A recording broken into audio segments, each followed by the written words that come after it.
Welcome to another episode of Get Real. I'm your host, Tom Lemons, here with Axel David. Now, he is a vice chair of the Hernando County Planning and Zoning Commission. And in case you don't know what they do, they're basically a quasi-judicial commission that decides initially, they hear issues on planning and zoning. So properties that, people that want to change the zoning of their property. What was the other thing that you said that they do? And I'm not introducing him yet. So it's special exception uses. Special exception uses. So he'll describe that a little bit. But Axel David, I want to bring him on right now. Now listen, we're not just going to talk about that. We've got a lot more interesting things to discuss here. But Axel, welcome. Thank you for coming on tonight. Thank you very much for that. Thank you. I'm glad we could wrap this up in an hour because Joe Rogan heard I was on Planning and Zoning Commission. So I got to fly to Austin and get on that podcast. He's really excited to talk about I go with you? Planning and Zoning. Yeah, you can come with me if you want. Well, Axel. Exciting lead, right? Oh, yeah, absolutely. So Axel, tell us a little bit, because you have an interesting background. We're going to go into it a little bit more, but just tell us briefly about you and what you do on the Planning and Zoning Board. Yeah, so I'm born and raised in Indiana in a rural town called Fountaintown, Indiana, and people say their town was a one stoplight town, or they had a stoplight or a grocery store. We had none of that. It was just cornfields, just happening to be called Fountaintown. Mm-hmm. So yeah, I've been in Florida since 2017. Was appointed unanimously by the county commission to serve on the Planning and Zoning Commission last year, and so I've been on that since December. Yeah, and it's a volunteer position, and you don't get paid, and I have no ties to real estate developers, land. I own my house, but I have no ties to that. So I've been a nerd when it comes to land use and government and local politics, and this is why I appreciate what you do, Tom, because you focus on local stuff, and people can they focus on national issues, but what affects your day to day? It's the stoplights in town, your schools, your roads. If you're next to vacant land. And then, you're told that's going to be vacant land for the next 100 years, and all of a sudden they're putting apartment complexes there. Yeah. So it's, your day-to-day is the focus is in local politics and local government. So that's always been my focus since I was in high school. So you're going back to But you know what? You're oftentimes, and probably wrongfully so, people get mad at the P&Z. And I don't know, Yeah. You're just the starting point. Right, so you don't make the decision. You're just helping to get the ball rolling, and then the Board of County Commissioners makes the final. Yeah, so we have no say in that. So we approve or deny, but no matter what happens, it goes to the county commission for the actual decision to be made. So, right. But it works out because you can kind of hammer out little details, like where's the reverse frontage road? It needs this. We should change this. This should be altered. So we kind of hammer that stuff out in the planning and zoning meetings. Yeah. And then once we get the approval to that, we're giving the approval to the version that we hammered out. And then that version goes to county commission. You take care of the nuances and clear up some of the, so there's not like a 5-hour meeting with one topic, right, when it gets to the BOCC, it can't, right? It can be, right? Yeah, but so we deal with the kind of, you said the kind of nuances before it gets to the county commission. So we kind of hammer stuff out. It also kind of serves as a checks and balance on the county's planning department. Okay. But truthfully, we people can disagree, but the people in the planning department of Hernando County do a really good job. You have like Omar, Michelle, they're just top-notch people. Mm-hmm. They know what they're doing, and so it's just kind of a discussion, and I hate to say negotiation, but when the applicant comes, it's just discussing.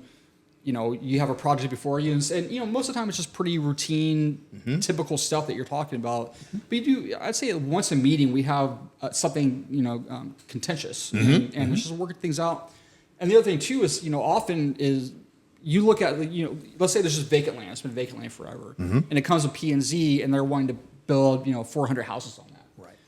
And then we approve it. And why did we approve it? Well, it was already you look at a county commission meeting for 20, 30 years ago. It was approved to that. They approved it 20, 30 years ago, but they never built anything. No one built anything. Right. So it comes back to us where it's called like a master plan.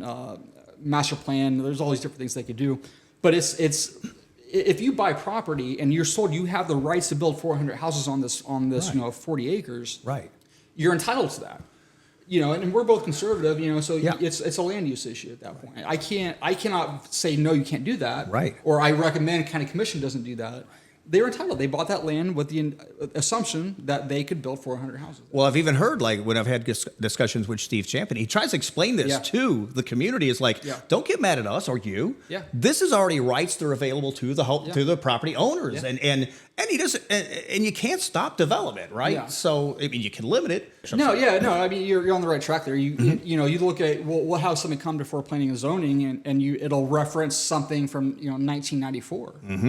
And it's because in 1994, the county commission said, you can build this crazy project on that land, and nothing ever happened. So they're entitled to do that. Now, let me bring up something that related to that. And again, we won't spend too much time on it because there's a lot of very interesting things. Oh, want to hear about land.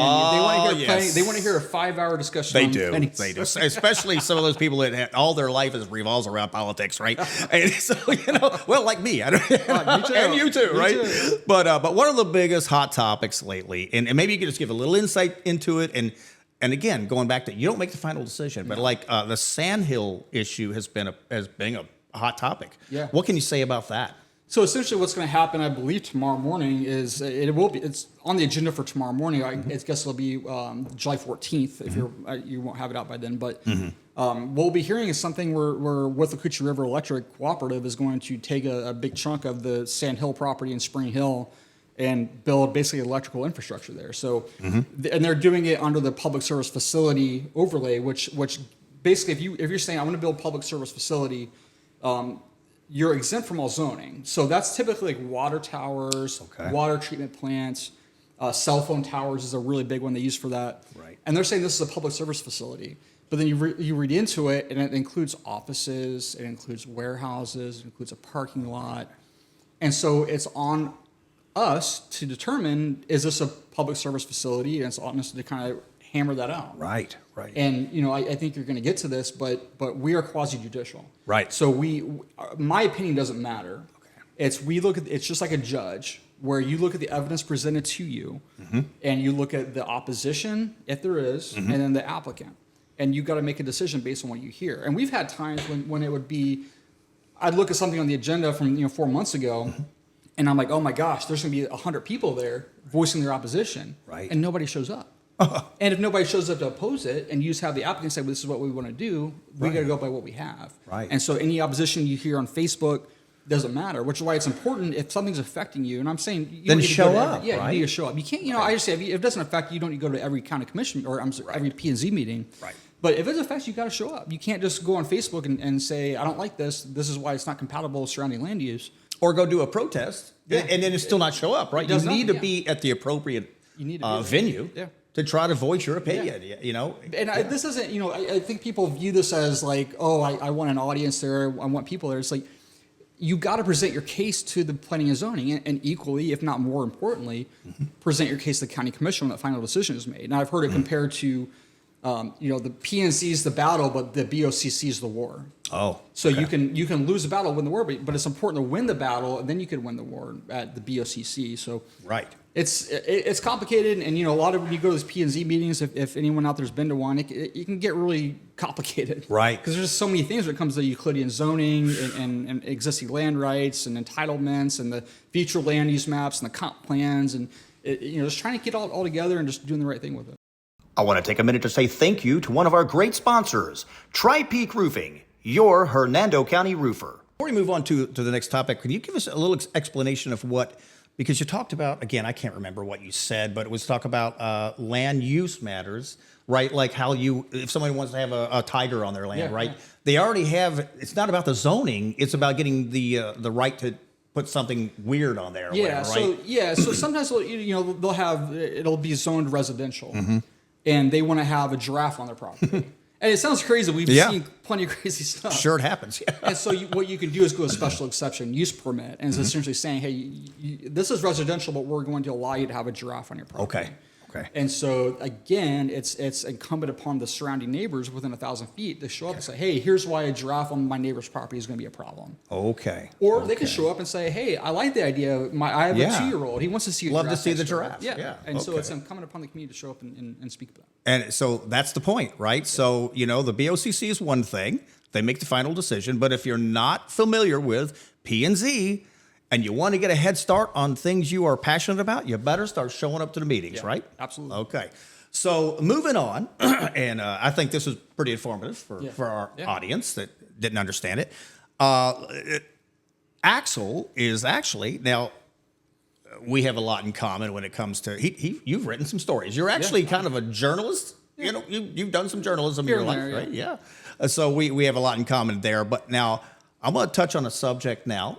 Before this happened several years ago, right? Yeah, 10 years ago. Now, as you know, I have had lots of problems with the local government and some of actually the sheriff of Hernando County. I'm sure many of you are very familiar with that.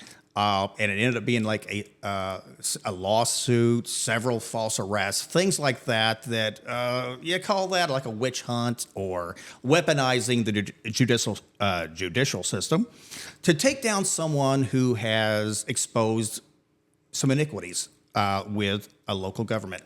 And so you're familiar with that story, but Axel actually has a successful issue when he went through something very similar several years ago. Can you tell us a little bit about that? Yeah, so about 10, 11 years ago, I was living in Tennessee, that's where I went to college. And we had a county sheriff that was doing a lot of things that were corrupt and unethical and illegal. And I knew what was going on. It kind of culminated to July 4th of 2013. Mm-hmm. It was a DUI checkpoint. Unfortunately, in Florida, they don't have DUI checkpoints.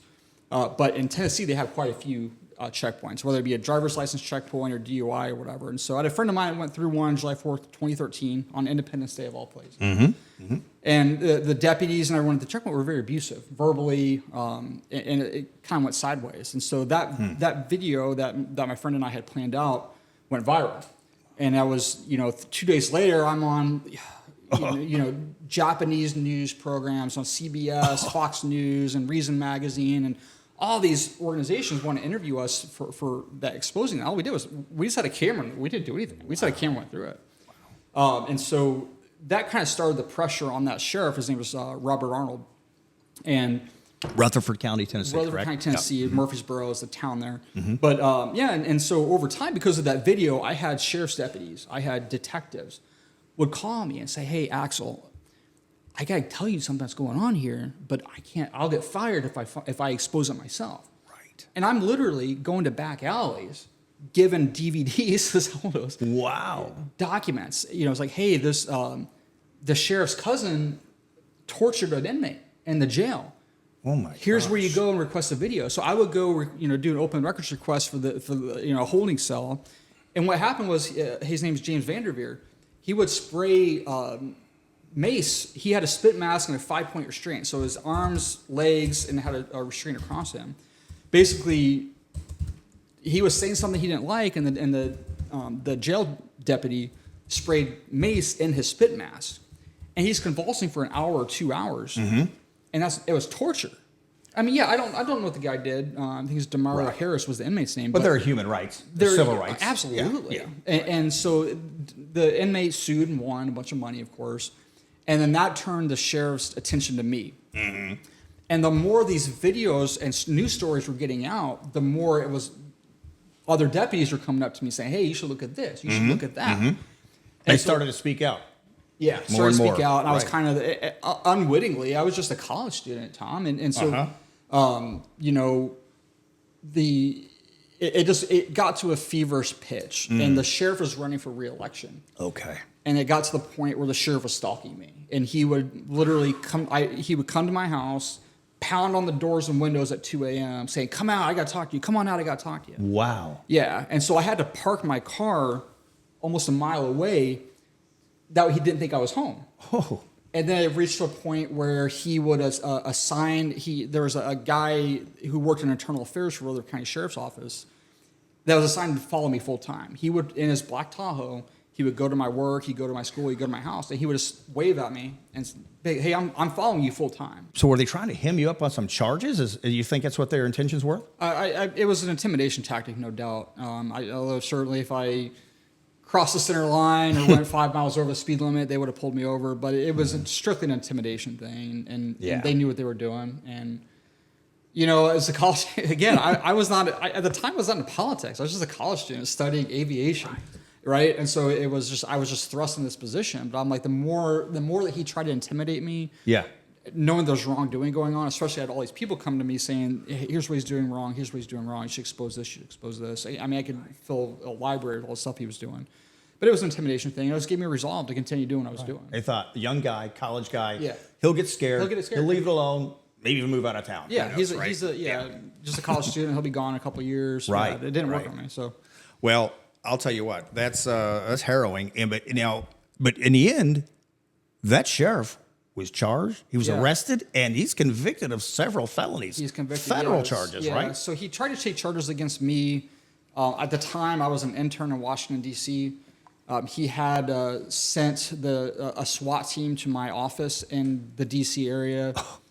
Said, we're looking, and they're coming with the guns. I'm looking for Axel David. I'm looking for Axel David. Wow. Went to jail, got released immediately. And then at that point, because the FBI was coming down on him. And I had law enforcement that was looking into the case at the time. Yeah. They started with the state and then went to federal charges. Right. And so they eventually said, hey, just so you know, he got an illegal subpoena to read all your social media and read all your messages. So he's reading everything you say that's private, he's reading right now. Without a warrant. Well, they had a warrant because he lied to get the warrant. Lied to get the warrant, So right. yeah, and so it was essentially like, hey, use something secure that he doesn't know about until we can get an indictment, and then he can go to jail. And he ended up being indicted. He went to jail for corruption. He went to federal prison for corruption charges, witness tampering, theft, all these different things that he did. Wow. Well, that's an accomplishment, honestly. It really is.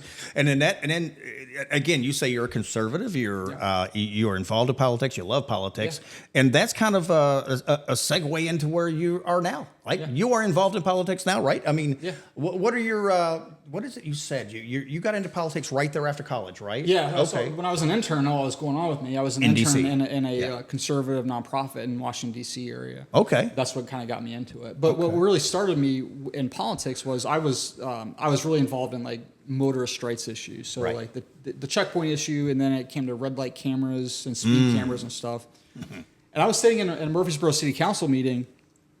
And I prepared to speak against red light cameras that were at the time in place in Murfreesboro, Tennessee.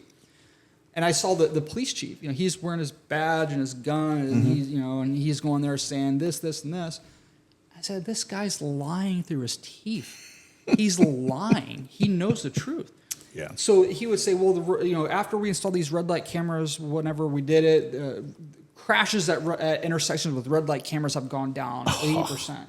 But here's what they did, Tom. They would do, so let's say an intersection crash would be within 100 yards of an intersection. Okay.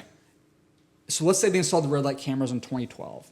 And 2012 would be 100 yards. In 2013, it would be 80 yards. In 2014, it would be 60 yards. So they would intentionally... Kept moving a goalpost. Yeah, they would intentionally lower what can constitute an intersection crash.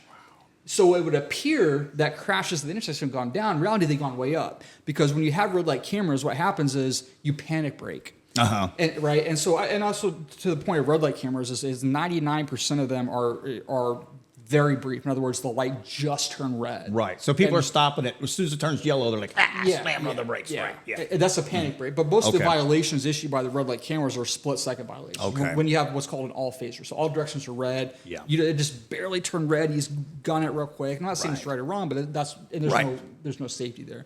So and it's funny what they do is with the red light cameras, the company, they're all private companies that get money from it, right? They'll show video. They'll go to the county commissioner, the city council, say, look, here's what's going on in Phoenix, Arizona. Here's some red light running, and here's what we caught. Yeah. And you see they're showing these videos of people well after the light turns red, going 100 miles an hour through an intersection and getting into an accident.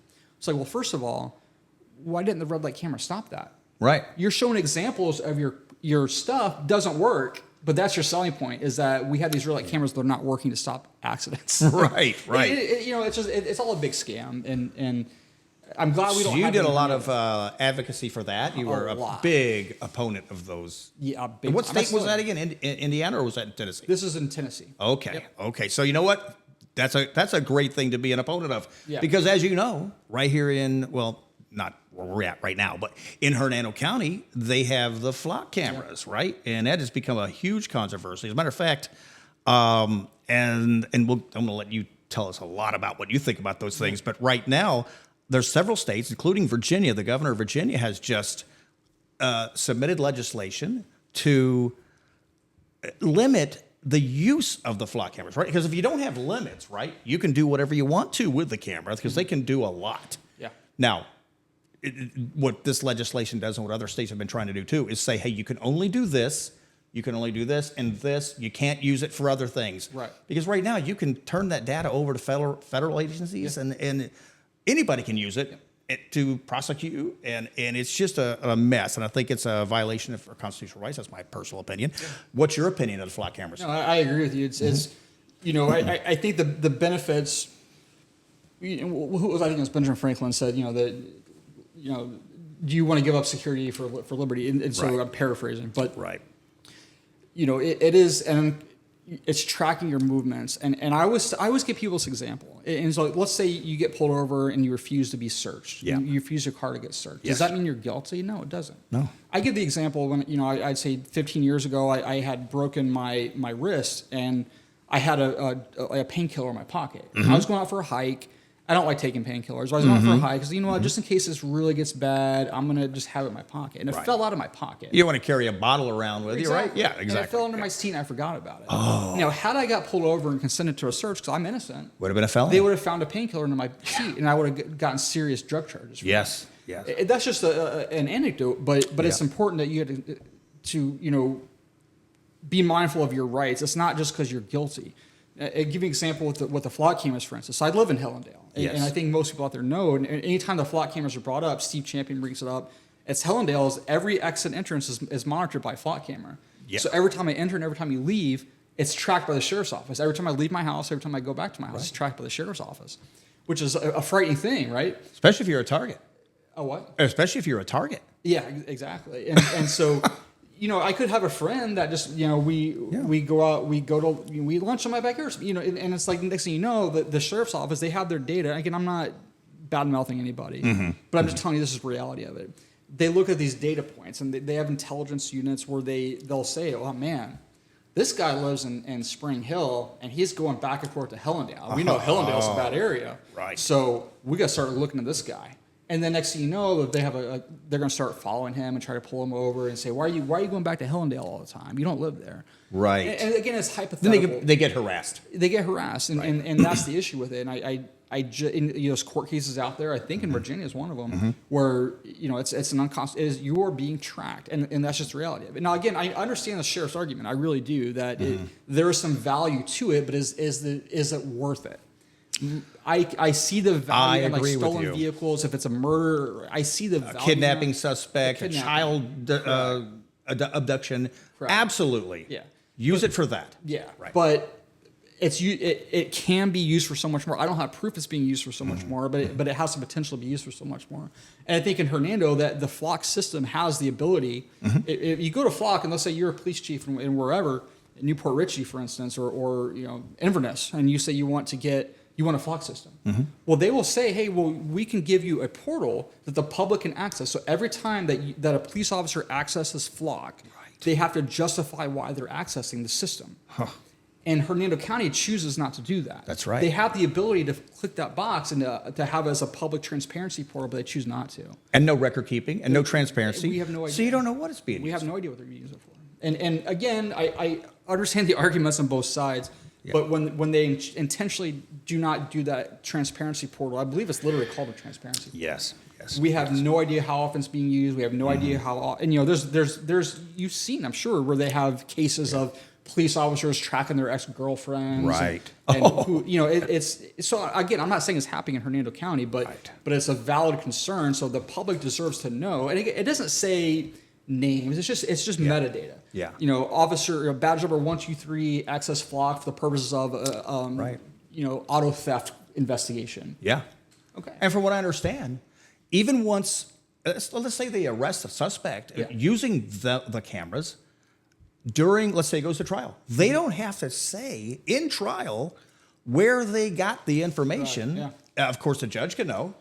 But I don't even think the defense is allowed to know where the information comes from. Now, I may be wrong about that, but there are some restrictions on how the investigation was handled when it came to the flock cameras. Well, and you know that because if you do an open records request on location of the flock cameras or how much they cost or what they're tracking, that's an investigative tool. It's exempt from public records disclosure. Right. And so I'd assume, I'm not a lawyer, but that would extend to court cases because court cases are public, and so they can say it's an investigative tool. Good luck, you're not getting it. All right. Well, we're running out of time, but I want to go to a few more things for you. Sure. First of all, one of the big hot topics in Hernando County, and you probably remember, but Citrus County, the new sheriff who won by a landslide, and probably win. yes, incredible. And I think that came down to his promise to the people of Citrus County that he was going to implement a body camera program, and he has. It is in full effect now. They're on their Facebook. They're already uploading videos. Oh, they're proud of it. Yes. Now, you don't have to talk. Listen, I'll be the bad guy.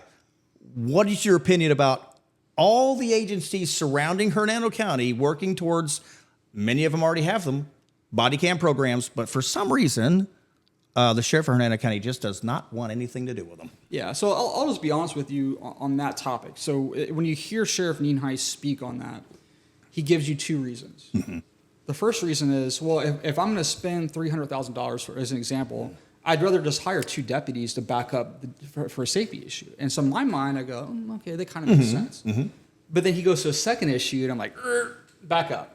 Which is, well, you could have a messy kitchen, and then next thing you know, it's on YouTube. It's like, well, you lose. How does there's tens of thousands of agencies out there that use body cameras, Citrus, they have it worked out. Yeah. But so he makes a good point initially, then he just doesn't make sense in the second point. And I'll be honest, like you and I probably don't completely agree on Sheriff Nienhuis.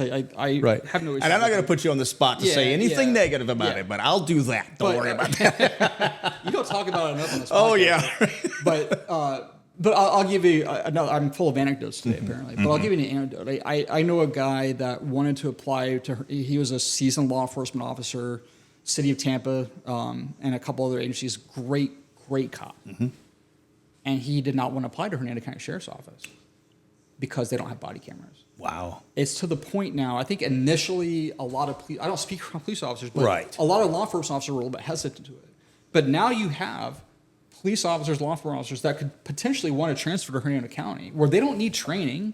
Right. They're not. They're already certified. You're not. Yeah, you're not. You're not a 20-year-old being assigned to South Brooksville. Then you know what happened with all that. But you have seasoned law enforcement law enforcement officers that are choosing not to go to Hernando County because they do not have body cameras, because they know they can get caught up in an internal affairs investigation. They have no proof. There's nothing on the chest to prove that they didn't do it. Right. And as you know, and everyone that supports body cameras know, is they are far more often than not, absolved of any wrongdoing based on the body cameras. Right. And so if you're a law enforcement officer, why would you want to go to an agency that just takes them off and doesn't use them? Right. And so I think there's a strong argument that's not talked about enough, which is to me, or what I know for sure, is that it is, as far as recruitment of good police officers, it's a tool, and by not having body cameras, it kind of removes that as an incentive to come to Hernando County Sheriff's Office. Right. And you're right. And I think most law enforcement officers, I know a lot from Tampa, I know a lot from other agencies, and they love them. Yeah. They want to be protected because people lie about them. Yeah. They make up stories. They say, I was hit, I was abused, whatever it is they make up. But then it's a 50-50, right? Yeah. Because there are bad apples out there. Absolutely. Maybe not a large percentage, but there's bad apples who, if they don't have an accountable way to be accountable, then they could take advantage, right? Yeah. Even if they just make an innocent mistake. Yeah. But sometimes when you make an innocent mistake, you just don't want to be accountable for it, right? And unfortunately, somebody's life might be destroyed by it. Yeah. So, I don't want to handle that too much because I've done so many shows. Yeah, I know. But I will just a little bit more. Yeah, go right ahead. But another thing that those that are against body cameras, there's very few anymore. Yeah. But they'll cite an example of, like, in the city of Chicago, there are these kind of social justice nonprofits that all they do is they just request random body cam footage, and they try to find some little thing to trip them up on. Yeah. But it doesn't happen it happens in Chicago to some extent. Yeah. But it just doesn't happen in Florida. It's never going to be an issue here, as far as I know. So. A lot of those YouTube influencers will try, like you said, twist it to make it look like, well, the law enforcement, they'll always take the video and make it look like they were wrong. Yeah. And I mean, if you watch it and you're a common sense person, you'll know, no, the person should have cooperated. Yeah. I mean, listen, first of all, unless you're stupid, if you get pulled over cooperate. Unless you're guilty of something, you got a kilo of cocaine in your car. Cooperate and do what they tell you to do. Listen, I've been pulled over, and I've never had issues. And if you just are nice to them, they're nice to you in most cases, unless you got a target on your back, which some people have. But anyways, So so on that note, I mean, like I said, we're running out of time. We only got a few minutes left, but I wanted to touch on a few international issues with you real quick, if that's okay. What are your thoughts on the conflicts in Ukraine and also in Israel? Well, I'm America first at the end of the day. I'm first and foremost a Christian. I'm a conservative, and I'm America first. So I support America first and foremost when it comes to any kind of foreign entanglement. You look at our debt, you look at our deficit spending, we are out of control here. Mm-hmm. So are we in a position to be involved in other countries' wars and entanglements? I don't think we are. Mm-hmm. I, of course, feel for the Ukrainian people, absolutely. I feel for all sides of that, any kind of conflict. You see, it's a lot going on right now. You factor in Yemen, you factor in Iran, you factor in all that. Then you look at the Israel-Gaza thing. But at the end of the day, I am a Christian, and I will never be on. And you could kick me out of the GOP, kick me out of Florida, but I will never be on the side of any country that bombs hospitals, refugee camps, people of all types, and they brag about it. I will never be on that side of that. So there's no mistake. I mean, he's a Christian. He's America first. He's a conservative, just like I am. And he's talking in generalities. And basically, in my opinion, this is an opinion show, right? So we both have our own opinions. Again, after seeing some of the horrors in Ukraine, you got to separate the politics, right? You got to take away the politics and think about yourself as what, you just love people. You want people to survive. You don't want to be going through this. And that's both in Israel and in Ukraine. We want the fighting to stop. Everybody wants that to stop. I mean, for God's sakes. That's what we voted for. We voted to have these wars ended. Right. And Trump has done great. He has done a great job. Look at Afghanistan. He's done a great job in having furthering peace. I say he's the most.